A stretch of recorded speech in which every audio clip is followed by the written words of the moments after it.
Hello, Formula One fans, and welcome back to F1 in Focus.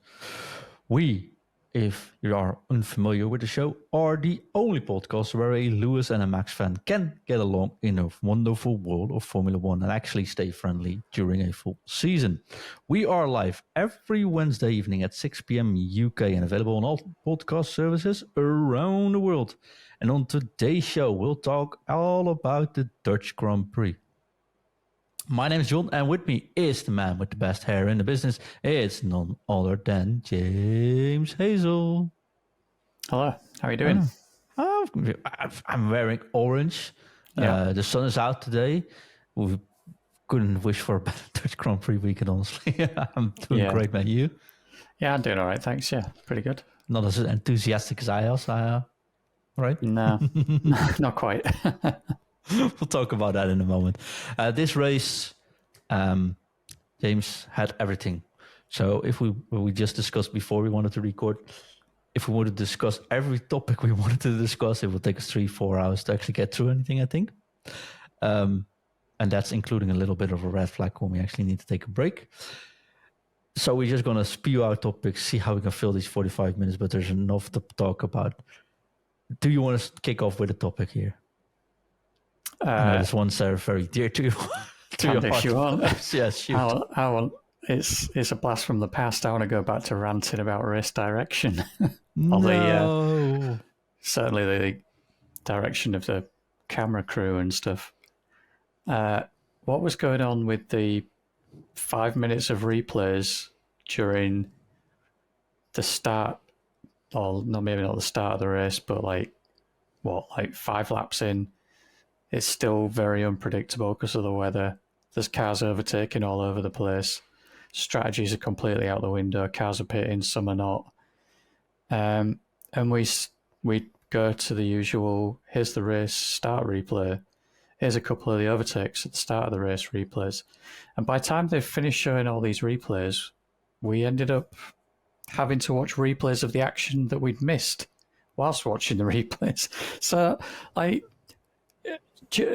know they like to show the start of the race replay near the start of the race, but surely there are situations like this where they've just got to look at it and think, now's not a good time, let's just leave it another 5 more laps. It's not really going to matter, is it? So that's complaint number one. Or maybe not number one, just my complaint. I like to complain about race direction. And we started to give them a bit of slack because they had improved. But this weekend was just atrocious. This weekend, chaos everywhere. In the pit boxes, on track, in the stands, Dutch traffic, the Netherlands itself. Everything went crazy, including race direction. I do think maybe you were watching the Sky feed. Is that true? That's right, yeah. Yeah, so I'm pretty sure they just wanted to distract Martin Brundle from going at Max for getting pit stop preference too much. That's why he wasn't on today. This weekend, he wasn't there. It was Crofty and Karen Chandok were doing the coverage this weekend. Honestly, I don't listen in the English section. I don't know, but I saw a lot of comments about some of the commentary as well and the race direction. I think I got a bit of a complaint about that as well. To be fair, actually, at the start. Welcome to James's ranting podcast.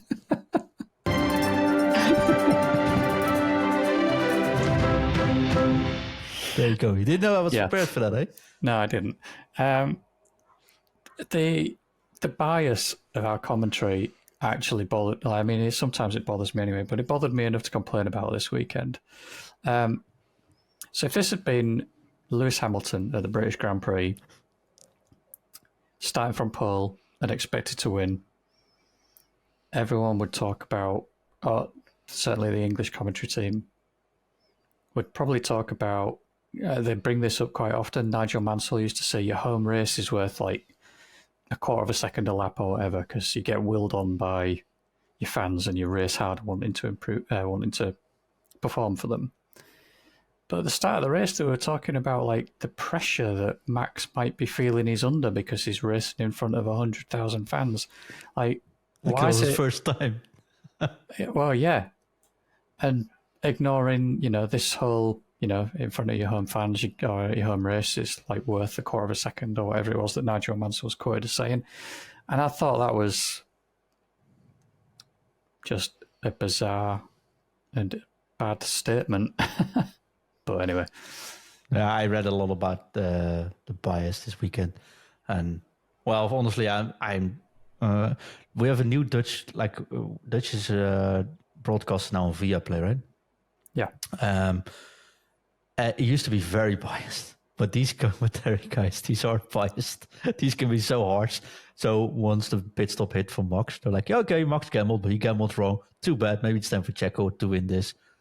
And then they are very neutral in the commentary, which I really, really like. I know it's getting a lot of hate, probably because they are too neutral, but I quite like this. So it's a refreshing, I said, breath of air for me, at least. Yeah.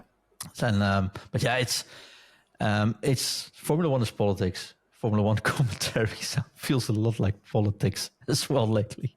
Yeah. Also, the questions, if you look after the race, the questions commented to Max. Max is probably enjoying it, and I think he had a good one sitting next to Gasly and Alonso, which they didn't take any of the bait they threw at them, but it is all about headlines. It's a bit 100%. It's honestly, it's why I tend to turn the coverage off pretty much as soon as the race is over. Because I sometimes watch the post-race interviews or the post-qualifying interviews, but even then, depending on who's doing the interviewing, they're fishing for, exactly, for comments, or they're trying to push an agenda or push the conversation in a way that all it really does is reinforce this tribalism among some of the fans, which isn't needed. No. I mean, we can get along. Everyone can get along, though. Yeah, they should be able to, but some people, yeah. Yeah, anyway. Do you want me to complain, or do you want me to say something positive? No, let's try and find something positive now. That's enough complaining for Welcome one podcast. to John's positive feedback.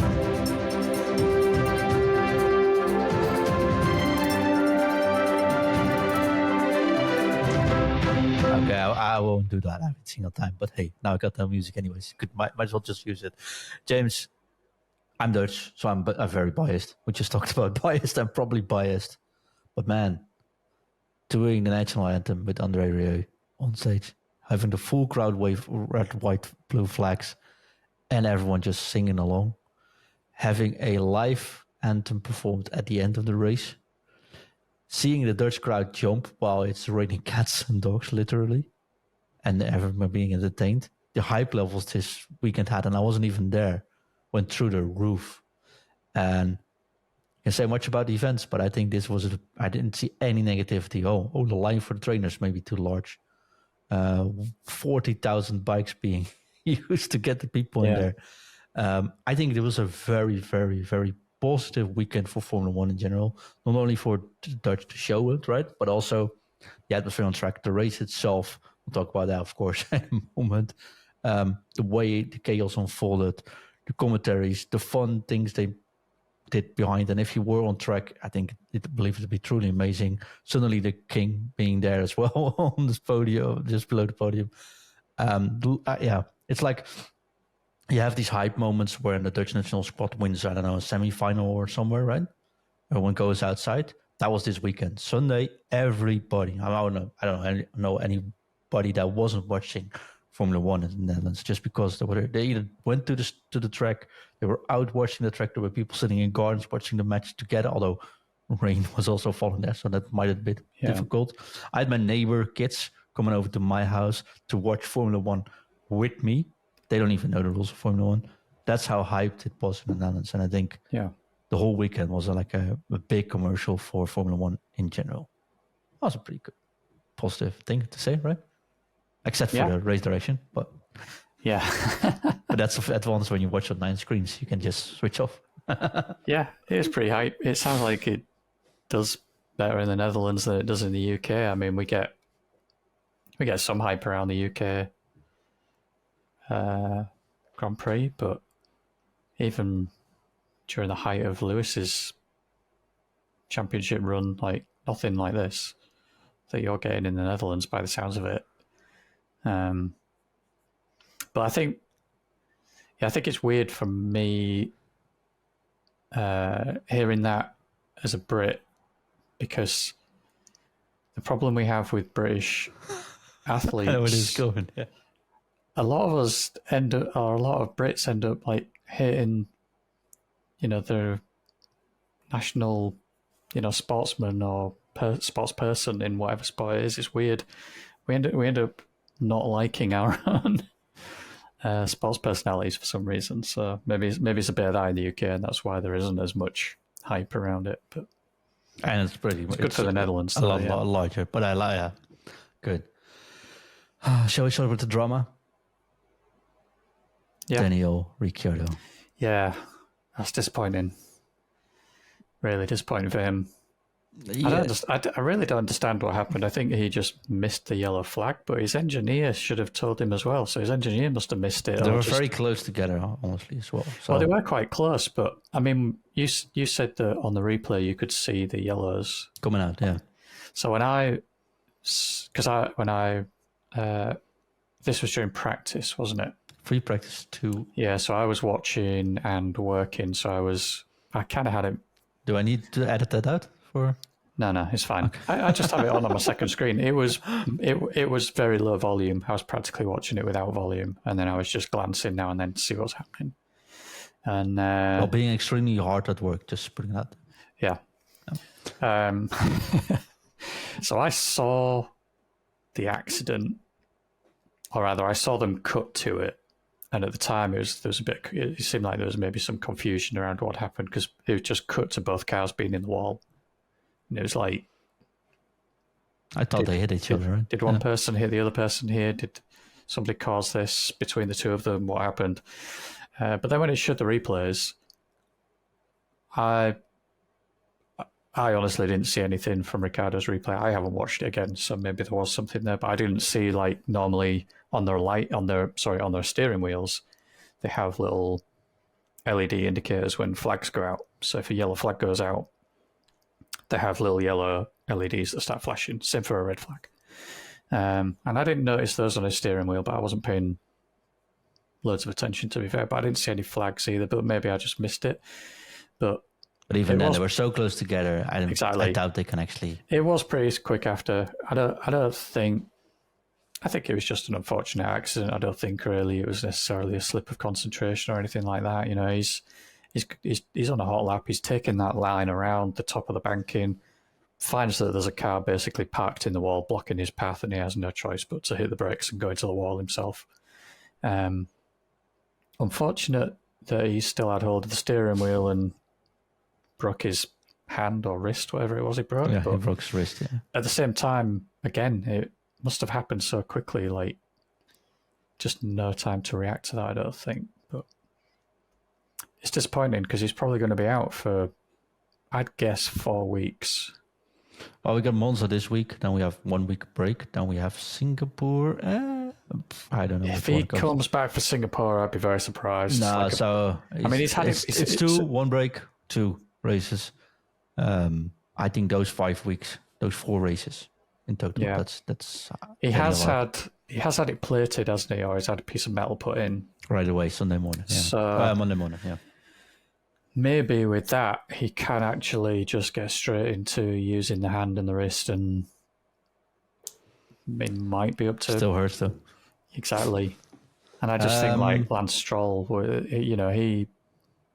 he did start the season, but that was that 3? How many weeks was that after he'd broken his wrist? 2 weeks. But that was only 2, was it? So maybe he will be back for Singapore, but not for Monza. He already confirmed Lawson drives Monza. So no way for Monza now. No, it's already confirmed.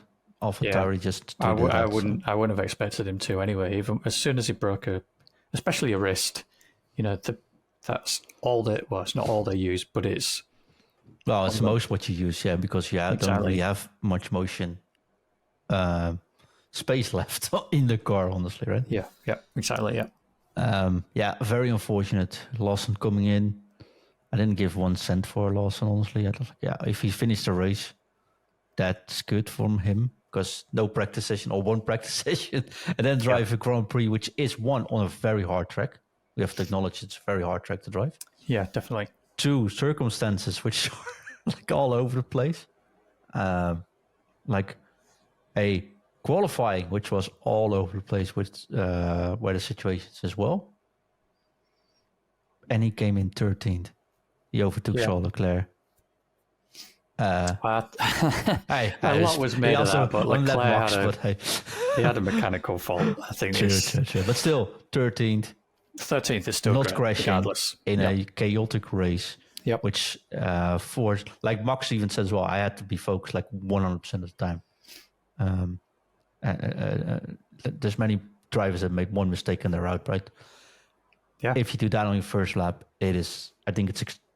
or in first drive, I think it's extremely impressive. Mm-hmm. And he could do well at Monza. Nick did well at Monza, which might not show very well for Daniel, if I'm quite honest, because he was like Lawson was bound to be a Red Bull driver in the future. Be it 25, be it 26, he would be an AlphaTauri somewhere around down the line, right? Mm-hmm. This could either speed things up for him, or what if he performs well in the coming 3-4 races? Let's say he does well in the next 3 races. Well, technically, do you bring Daniel in for 5 more races, or do you keep him in and see if you have the talent? Well, if Daniel's supposed to be coming back in Singapore, I don't think Lawson that's not confirmed. I think. I know it's not. I know it's not confirmed, but if he is able and he does, I don't think that. I think he just comes back, and I don't think they keep Lawson in. I think they'd probably do that anyway, but they would probably be quite desperate to get him into that seat for next year if he does well this year. His doctor says it was a fairly straightforward procedure. For Daniel Ricciardo, it's all about recovery, and we'll see. For a normal human being, that would be a couple of months. For a Grand Prix driver, it's often much shorter. But still, even if it's a month, he'll miss 4 races in total. Yeah. I don't think I'm not a doctor, but that sounds like that's not another. I do think Singapore's probably optimistic and probably unlikely. I think it's Japan after that, so. I don't know. The thing is, you see these guys are in like peak physical form, so they can recover and cope with things a lot better than your average person. True. I mean, I remember seeing MotoGP, like someone breaks their leg and then they're hopping onto a motorbike a week later after having it pinned together again. It's like, Yeah, but I know it's very different for a wrist for a Formula 1 driver, because that is probably the most important joint in their body. That and the neck, right? I mean, your back can hurt, but as long as you can move your feet, you can drive. Yeah. So you can't compensate for the fact that you can't rotate. That's if your wrists. The rotation comes fully from your wrists. Yep. And you can't take any risks. No, never mind. But you mean you can't turn if you can't turn your wrist. So exactly. And Singapore. I mean, it's a lot of tuning. I mean, he might be able to drive. I just wouldn't expect him to be on the pace if he's coming back. Yeah. So what's the point then from his perspective? He needs to show he's good enough to stay in, right? He might choose to get Liam out of the seat if he's worried that Liam's going to potentially steal the seat. I think this might stir up the teams of Red Bull a little bit, though. I mean, we could talk about Checo's performance. We can keep talking about Checo's performance, but he qualified worse again. His first lap was horrendous as well. He was just very lucky to be last and enter the pit first, basically. But then he fumbled again in the last part of the race, making a mistake and lucky get not a penalty for driving against traffic, but got another penalty for speeding while also hitting the wall again. 2 near crashes. Well, that was a screw up by Red Bull as well, to be honest. Why did they pull him in when a red flag was looking so likely? That pit stop that they pulled him in for just seemed... Max came in as well, right? He was already on his way in. So I think everyone needed to go to full wets there. I don't think that's necessarily a mistake. And if it's red, the lap count will come back 1 lap anyways. So there's actually no risk of trying it, I think. Yeah. If you do it, you're good. If they pull the red flag, it gets reset a lap back anyway. So Yeah, why not I try guess it? I So, guess then Perez is thinking that he's got to do that. He's trying to go for a super fast in and out lap because he's hoping to undercut Max and get back in the lead. Because he probably feels quite hard done by although from the the difference first was already stop. 12 seconds by then again, so that wouldn't happen. But that's their only chance. But then again, it definitely stirs up. But I think Lawson, he was impressive for me, honestly. I didn't expect that much from him. Also, his camera presence, the way he reacted to it. Yeah, to be fair, I mean, he qualified last, but even his qualifying, I didn't think was unimpressive. Nope. Just really hard way to do it. He was 1.2 seconds slower than Bottas, who came second from last. And he's done no practice sessions. Literally, the first time he's driven that car on that circuit is for qualifying. One practice session, though. He did FP3, right? In the morning. Did he? Yeah, he did. Ah, sorry, no, you're right. That was it was Friday. Okay, so yeah, I did do some. That maybe takes the shine a little bit off his qualifying. Still 1 hour, I mean, it's still good, and the race was great, and he finished ahead of Yuki. So he drove 26 laps in FP3. Yeah. Okay. Oh. Yeah, that's right. I didn't catch FP3 actually. Yeah. Positive or negative? Where do you want to go? For Lawson. Sorry. Positive or negative topic for the next one? Let's go positive again. Have we got any negatives? I do, yeah. Okay. All right, go for a negative then. All right. I'm sorry, but Ferrari, boy, oh boy, oh boy, oh boy. Do you think they know when you do a pit stop, you need tires?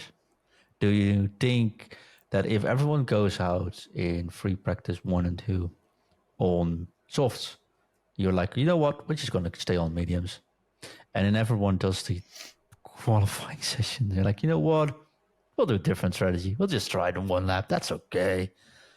Nothing went right. Absolutely nothing went right with them. I don't care what they're doing in free practice because they might have their, they might have a different, they might have some sort of program they're doing. They might have parts that they're testing with those tires, or who knows. I don't know. I don't know if they've said anything, but I don't really read too much into that. Maybe they're just trying to save tires, soft tires. I don't know. Qualifying, Leclerc was just 2.1 seconds off Max. He was just not really anywhere as disappointing. 2.1 seconds, James. Yeah. Sainz was quick with Sainz 1.2 seconds slower. Yeah. That's massive. It is. That's amazing. And then you pull Leclerc in and you forget about his tires in the race. Yeah. Well, did they pull him in, or did Leclerc just say I'm boxing? Doesn't matter. I mean, well, I know it doesn't matter, but it kind of does everyone a else, little bit. Everyone knew it was pitting. There were 2 teams who were unable to do this properly. It was Ferrari and it was McLaren. If Leclerc's caught them a little bit by surprise, but it shouldn't be by surprise because it's starting to rain, so they should just be ready. Have Leclerc's intermediates ready. Have Sainz's intermediates ready. Literally be ready to just jump out with the tires at the last second if they started raining the first corner. Exactly. They went. They did the warm up lap. They stood still. Radio Max said, "Mind the rain, though. Is it raining hard?" He's like, "It's not too bad yet." It already rained when they started the race. Yeah. There's no reason there are no tires. So they set off on the first lap. They did the race start. The track was mostly dry. Yeah. By the time they came round to the final corners, it was hell. It was soaking, and there was already a light spray coming off the cars coming down the main straight for the end of the first lap and the beginning of the second lap. So, and the main straight is where the pits are. So they know it's raining.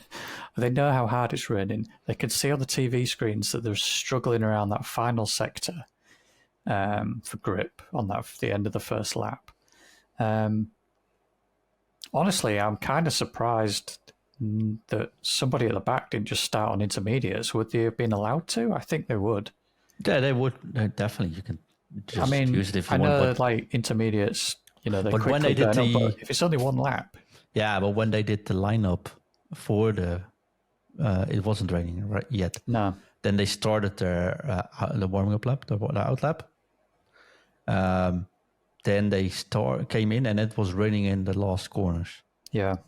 Wasn't so the track was pretty dry actually, and I remember one of the commentary guys was saying, "Well, it's just like this often, or like yesterday, it takes a little bit actually to do like it's not very warm, so it probably might be a little bit slippier than normal. But these guys, well, it takes a couple of laps actually to take care, so it's fine starting on softs here. Yeah.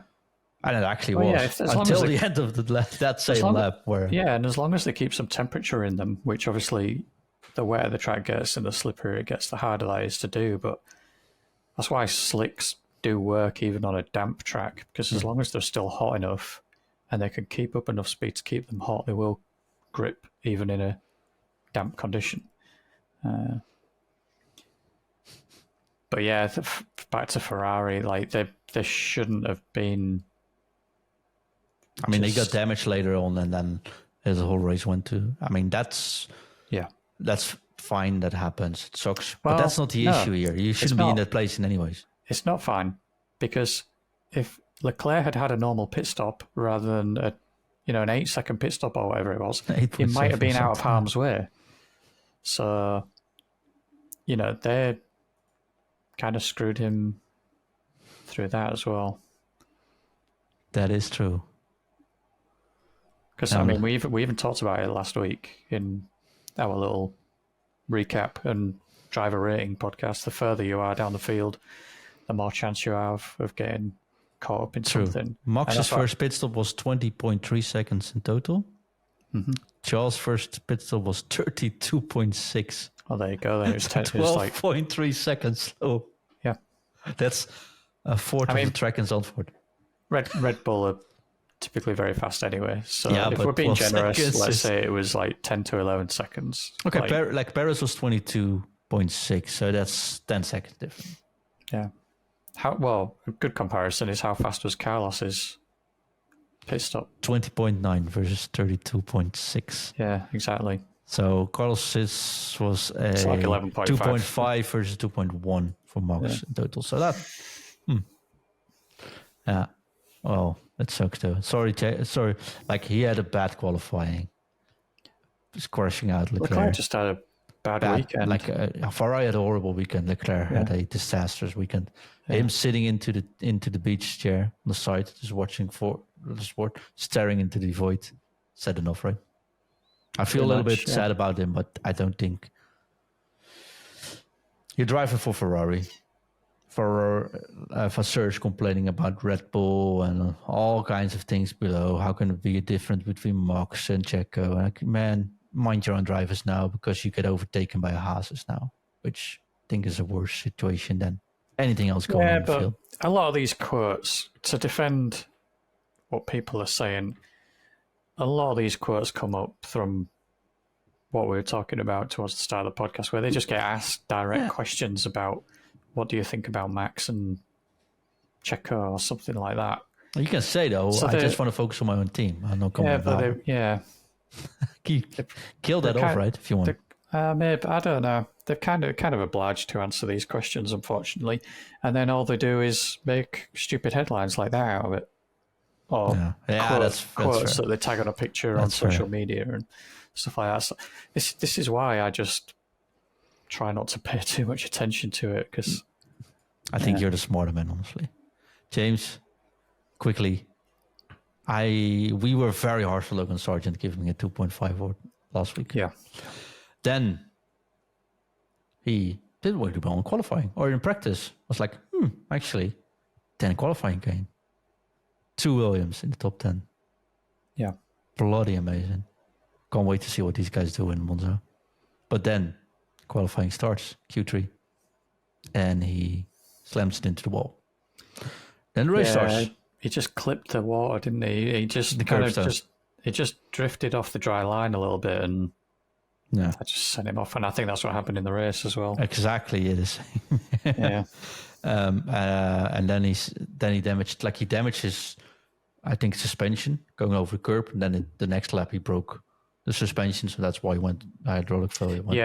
He definitely had some sort of failure, didn't he? Yeah, but And that came because of the bumpy hit with going over the curb first time. Yeah. It's such.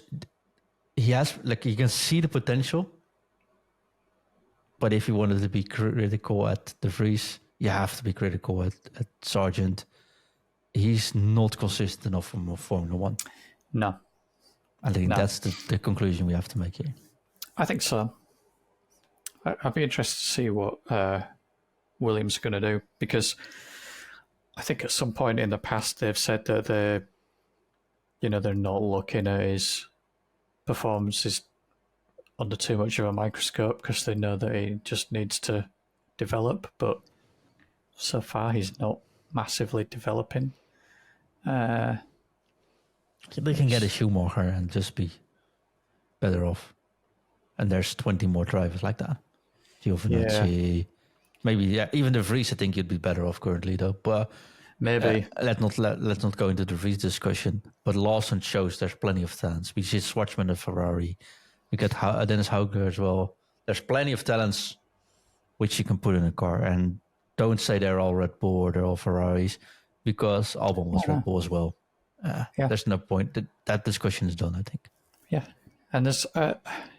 I'm sorry though, but he's like, every week is like, oh, he surprised me. Oh, actually, that didn't take long. Oh, he did. Oh, who's 20th? He's like, and I love the man. He's like the new Latifi, but maybe even worse in his consistency.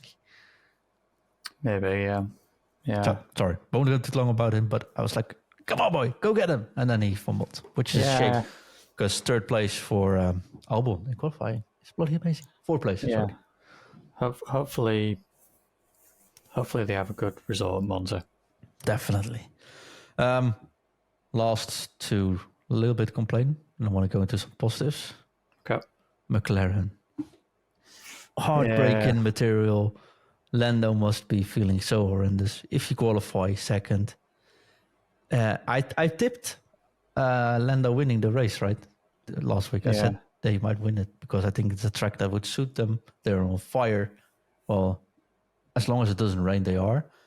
Because what a horrendous call that was. Like, Max stayed out 1 lap too late. He came in. Everyone came in except Lando, where he said it's too much. And they said, stay out. You are faster on softs. I reread the board radio. You're faster on softs than the others are on inters. He was getting overtaken by 2 cars on that same straight where they said that to him. That must be Russia all over again. It's like, that one sucked. He came back in 17th or something. Even if there were sectors where he might have been faster. It's not the time to take risk. If you get stuck behind somebody, you're not faster than them, are you? And you're fighting for a second, or he's fighting for a third place in the championship as a team. What are you doing? Mirror the rest. Be safe. Be third, second. Who cares? You don't necessarily have to win this race to become third in this thing, right? But and if something goes wrong, you might pick up the pieces and you might get it. But if you take a risk, I think that's where Max went wrong. He didn't take the risk, and it took him too long, and that's why he came back far behind Checo. But he knows he doesn't have to take a risk. Whereas McLaren, in this situation, keep Piastri out. That's fine. Split the strategies. Put him in. I can't figure that one out. Piastri was Piastri still behind Perez when Perez pitted? Yes, he was 7th. Because if he was behind Perez when Perez pitted, what McLaren should have done, there is an element of hindsight to this, obviously. Although, for him to stay out even after Max pitted, and when he was clearly slower to be soft, so that's not hindsight, that's just observing a mistake. But in hindsight, what they should have done, Piastri, whatever Perez does, just do what he does. If he stays out, stays out. If he comes in, come in. Let's just mirror what Perez does. And the same with Lando to Max. In fact, really, Lando should have come in a lap earlier. But but in that situation, you came in lap 1, everyone came down the last sector, which was really raining hard. And the rest of the track felt right because they just came from there. they turn on the straight. You can't, because the pit distance is really short there, then you can't really come in anymore. So I get why Alonso, Max took another lap. Oh, right? yeah. Well, they're in the lead as well. And you can't so, double stack. So yeah. it's like... I mean, that's fairly common. Like, the leaders also don't want to be pitting when everyone else is pitting, because otherwise they get stuck. Especially waiting for all the other cars yeah. coming down the pit lane in and out of their stops as well, and you can lose so much time just because of the traffic in the pits. So you keep the leaders out, yeah, but that's what I mean. Lando he should did have one extra than that, right? Yeah, he did one more than he needed to. When Max came in, he should have just followed Max, and that's what Piastri should have done behind Perez. I don't think he did, but I can't really remember what happened with Piastri. But either way, McLaren got it pretty wrong, really. I mean, they ended up, 7th and 9th, starting from 2nd and 8th. 8th, yeah. So Piastri didn't do that. Net loss for both drivers. No, and a big loss for the championship, seeing that Alpine, Aston Martin, Ferrari outperformed, Mercedes outperformed them all, right? So, it just hurt to see that, because there was definitely potential there. But then on to some positives, though. Mr. 9 in a row. We think about it too lightly, I think. But it's the first time I open a newspaper on a Monday morning, also international media, and only seeing praises about what happened and the performances it actually is. Normally it's like, okay, I even saw some English magazines saying, okay, it might sound boring if you look at Max becoming first, but he fought for this one, and getting 9 in a row is amazing consistency. And that's something like, I think Alonso said as well. And I almost afraid of talking about this, because, hey, I'm Dutch, and I'm even wearing an orange shirt now. But what do you think? Max number 9 in a row. Just very impressive. I mean, yeah, what else is there to say about it? He's just dominating the sport at the moment. Yeah. Yeah, okay. I expect a little bit of the English bias maybe coming up, but hey, no. Well, you can't. What is that? You can't say anything negative about him at the moment, really. No, that's probably fair. The only thing I would say negative is that I want to see more fighting for the race wins, and there isn't any. That's the only thing I can say about it.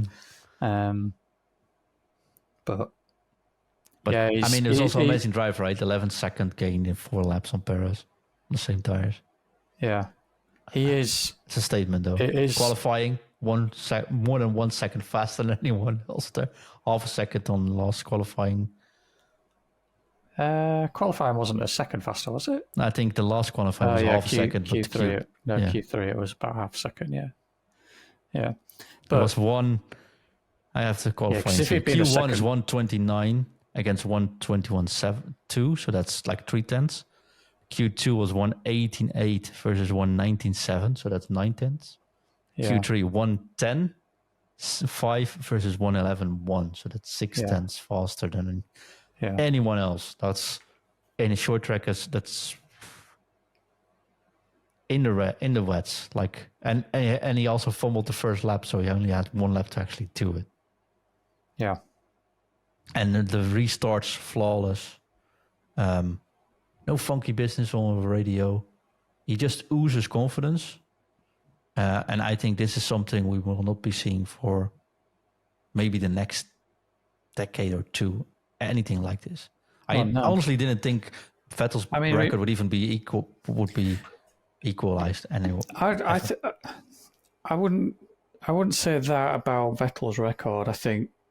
I mean, if you even in the recent history afterwards, like either of the Mercedes drivers, when between 2014 and 2016, could have matched that, and probably should have, probably would have, and would have beaten it if it wasn't for the fact that they were such strong teammates fighting each other all the time and preventing each other from getting a streak. Strategies fumbled during rain races, for example, lost in races from them. Max actually picked some races from that era as well, where it has no right way. Not 2014 to 16, really. No, 16 he won his first race actually already. Yeah, but 2014 to 16, like they should have beaten the McLaren record if it wasn't for the fact that they were fighting the two of them wiped each other out in Spain. True. So with that, but that's still impressive feat to do. Yeah, right? well, the thing is, it's a perfect storm, and that's what doesn't come around very often. And that's how it happened with Vettel, and how he got his record, because you had Vettel versus Webber. Webber was nowhere near on Vettel's level. Mark, if you're listening to this, he's joking. Don't worry about it, mate. I think he would confess now that no. Perez is nowhere near Max's level. They've got a car that is, I mean, they've won every race this season. Like, you know, I don't think the car is. I find it really hard to see the car is that much. The car is good, right? I mean, no doubt about it. Over a race pace, 100%. Definitely. I think in qualifying, we've already seen it. It's people have stolen pole. Yeah. People have come very close to stealing pole. But over a race pace, Perez is often screwing it up is the problem, or he's starting from really far down the field. But when the pair of them have had like the perfect race, like they had for the first 3 or 4 races of the season, like they're running away, and they still are a little bit, maybe not quite as bad, but that's just part of the package. That's they've got a car, they've got the best driver. Yeah. What do you expect? It's basically all there is to it. And the other teams need to, but no technical issues, no crashes. Well, no, there hasn't been any stuff this year. That's another thing. Like last year, they started the season with a double DNF, and then 2 races in the start, right?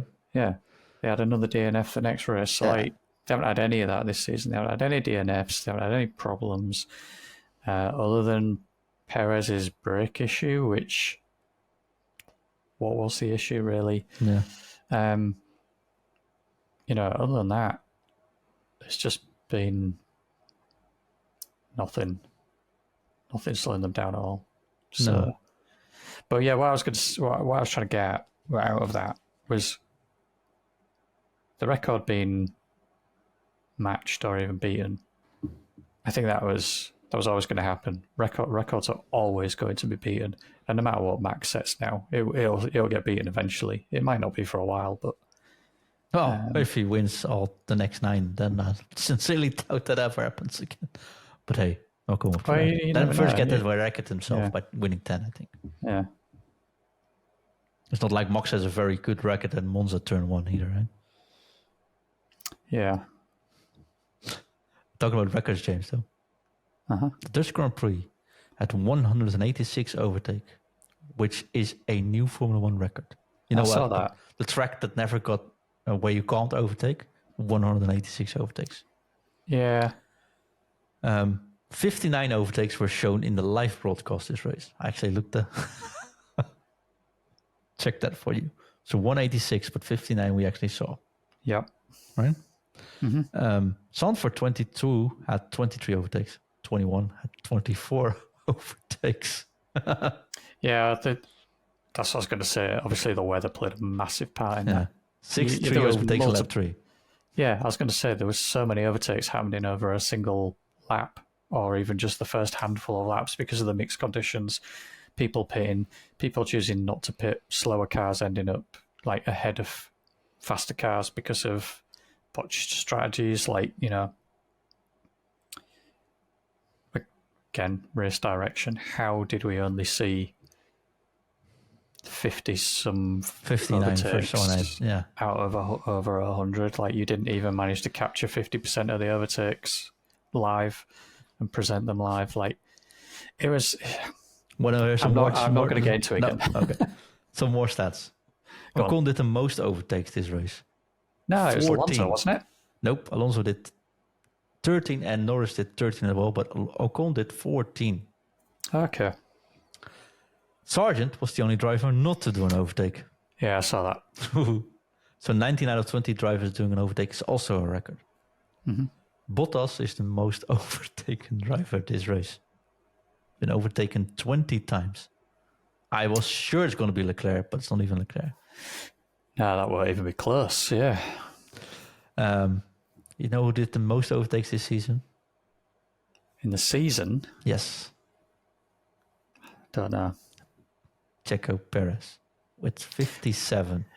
You see, that shouldn't be surprising because he started so many races so far behind in a faster car. Like Russell, 44. Yeah. And number 3, Joe. He had a tremendous race. Until he parked it into the barrier. Well, yeah. Magnussen is the most overtaken driver this season, 66 times. Followed by Hülkenberg with 64 times. And Bottas with 60 times. This might sound a little bit surprising, but these cars and these drivers are pretty good qualifying, generally speaking. Yeah. And the AlphaTauri are bad qualifying. But the race pace of the AlphaTauri actually is somewhat better than the Haas. So the AlphaTauri is usually overtake the Haas during the race. Could I just have another small rant? Definitely. You're into what tune again? I can put on the tune. No, let's not do the music. Just Gunter Steiner. I know that there's a bit of like this comedy act about him, and it's like swearing and how he's a straight shooter and all the rest of it. But when he started complaining about Magnussen smashing up one of the few front wings they've got, maybe you shouldn't have signed him. Another season. No, not that. I wouldn't say that. I'd say, first of all, parts on a car get damaged on a circuit. Like, that can just happen. Second of all, instead of complaining about your drivers, give your drivers a better car. Like, he's always complaining about the drivers. Last season he was complaining about Schumacher. Now he started complaining about Magnussen a bit, and he gets angry and he complains about the drivers, but it's not like he's giving them a Red Bull to drive, Anyway, that's my rant about him. I've sounded like I'm just ranting this episode, but no, it's a good look on you though. You're wearing green shirt. You're almost like the Hulk already. Yeah. Hey, mate, talking about that though, the last thing we need to address is though we discussed our dear friends Magnussen and Hülkenberg last week. Yeah. You were extremely harsh versus Magnussen. Maybe I was as well. I gave him a 4. You gave him a 3. Yeah. And we said there's no way he's going to be signed next year. We gave Nico Hülkenberg a 7. Said he's already going to be signed. I think he's signed already. Yeah. Both these guys got the contract extended 12 hours after we released the podcast. Yeah. Great timing. I still don't get Magnussen, but I guess he's cheap or something. I don't know. Could be that. Or they sell very many Haas objects. I don't even know what to do. I suppose there could be an element. If they look at him over his kind of Haas career, this year is a bit of a standout for the wrong reasons. So maybe they're thinking that, this is just a blip, and he'll go back to performing the way he was last season. And basically the way it was before this season. Hey, Kevin, maybe if you want to stay in here, don't get a new contract. Or you know what, we can keep you here, but you don't get any money. What do you think? Do you want to sign? That was a bad impression, but still, I think it's maybe I'm supposed to be Gunter. Yeah, thank you. But I'm not German, so I can't really do this one. No. Although I don't think he's actually German, but I'd leave it at that. It is... that's a good way of, by the way, making fun of my accent. Thanks, James. But I don't get it. Like they probably were looking at who's on the market. Like we can get this Lawson guy, but probably not very good. We could get Mick Schumacher. Probably not smart to do that. Nick de Vries. Definitely not going to get a Dutchie in here. So let's sign them both. I don't see any. I don't know what this team is doing on the grid. If I'm quite honest. No. How can we protest Andretti when this is just an American team being there, but actually not doing anything? Yeah. If the biggest thing you provide is good footage for Netflix because of Gunter. Exactly, and that's what I mean. He's like, he's got this kind of comedy act persona that everyone finds slightly endearing or whatever. That he's less media friendly than a lot of the other team principals that kind of stick to the PR guidelines or whatever, and he comes across as being a little bit like out of control and can't be controlled by the PR team. They're like, don't say this and don't swear in interviews or whatever, and he does. But I think, yeah, We need to address one more thing though. go for it. Talking about team principals. Yeah. Wasn't I the one that said Otmar was going to be fired first this year?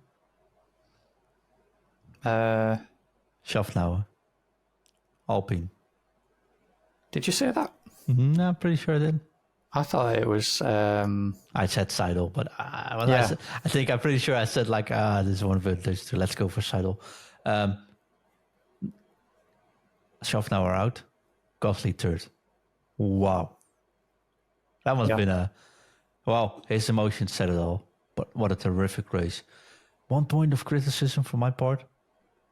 I don't know if Max overtook him quite nicely or correctly, but I didn't see a replay from that, so I don't know. As soon as during the live broadcast, I said to myself, like, he forced him off track. That's got to get investigated. And I was expecting him to just let Gasly back past again and then overtake him down the straight or something. And then it didn't happen. And then they didn't show a replay, and then he didn't get a penalty. And I thought, well, what's happening here then? And then I can't remember who it was, but somebody else did get a penalty for forcing another driver off track. So I kind of thought, well, they are paying attention to that. So what happened there? Because Max didn't leave him space. Even our commentary kind of pointed that out as well. It wasn't Crofty, who's normally quite negative. No, but even I was like, it was Karun I Chandok. need to see a replay from this one because I'm not sure that one. And like I do, but they didn't touch. I do quite rate Karun Chandok because even though he wasn't the fastest Formula One driver, he does provide very good analyst from a driver's perspective. Yeah, and he does point out things that a lot of other commentators don't seem to pick up on, and your average fan probably doesn't. And even, I mean, it's not like we're race drivers, but we're probably super fans, I'd guess, or whatever. We're slightly more invested long term than a lot of people. Yeah. The weird thing though, because Max didn't say anything on the radio. I didn't see Gasly say anything on the radio. They didn't touch, and I guess the team didn't protest anything. So the team probably didn't, but yeah. Tsunoda received a 5-second penalty for causing a collision. I just checked. So yeah, you're right. Yeah, weird one. But I mean, I'm glad because also this race would turn out awful for me. But that's one thing I wanted to highlight. Like, I'm not completely. Nah, true. But I'm like, one thing I need to address this because I'm not completely blind next to my bias as well, right? So. Yeah. No, I wanted to see it just because. So I haven't seen the replay. I mean, I'm now in it for things to be spiced up. So if something can potentially slow Max down a bit, I'm kind of in it for that a little bit because I want to see him. I now want to see him break every single record there is in the world. Like just win every single race, 40-second leads. Just now make it impressive as well. Just now clear them all, and then I don't really want to see that. I want to see racing, but I mean, there's racing further down the field. But there's racing one place behind him because even Alonso versus Perez, Alonso getting to Max. Yeah, but most overtakes ever. But then again, maybe it's because I'm watching on multiple screens. I was looking left, right. I was sitting on the edge of my seat, just properly celebrating Formula One here. And I know there's not much to be gone on for P1, but I get what you're saying though. But at this stage, it's going to be like, well, there's no interest in who finishes P2 in the championship. Even that's not a fight. So I mean, I do get it, but anyone saying this race was boring, wasn't watching the race. He was watching a statistic at the end of the race. Yeah, maybe. I want to spice this up. You just said so yourself. So let's put that one out. I don't know. Like I said, the weather caused all the overtakes, and it kind of happened because like the number of overtakes and breaking the record came about from wet weather and slower cars being out of position because they either pitted too late or whatever botching their strategy. That's fair, but it's so close behind them though, because Mercedes 255, Aston Martin 215, Ferrari 201. That's just you don't even know who's going to be second team in the championship already. But that never seems to affect anything, does it? It doesn't matter if a team finishes. Well, we saw last year with Aston Martin that does change. So, well, yeah.